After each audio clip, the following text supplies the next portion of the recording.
Donc nous, ce qu'on demande depuis le début de cette affaire, mais bien avant, hein, ça fait quand même plusieurs années, c'est la mise en place de caméras de surveillance ou de contrôle dans tous les abattoirs et particulièrement, bien évidemment, sur les postes sensibles qui sont de la manipulation à la mise à mort des animaux. On y voit 3 points importants. Donc évidemment la prévention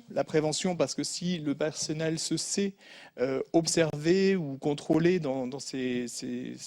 procédures, bon, on pense qu'il va réfléchir à 2 fois avant de commettre un acte répréhensible. Et puis il y a aussi un autre point qui pourrait être intéressant, c'est la formation continue, c'est-à-dire que sur la base des images tournées, eh bien, il faudrait peut-être prévoir une espèce de débriefing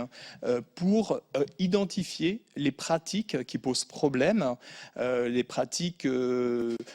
et pas simplement pour la condition animale d'ailleurs, parce que vous savez, les employés des abattoirs sont extrêmement soumis à des accidents de travail, beaucoup plus que la moyenne nationale, et ça pourrait être un moyen d'identifier aussi des pratiques qui posent un danger potentiel pour les employés, et dans ce cadre-là, on peut répondre aussi, enfin ça pourrait s'encadrer dans le cadre du droit du travail, et je ne pense pas que ça serait en opposition, parce que c'est un petit peu ce qui est mis en avant jusqu'à présent. Puis, troisième point, bien évidemment, c'est la sanction, puisque la preuve par l'image, s'il y a un employé qui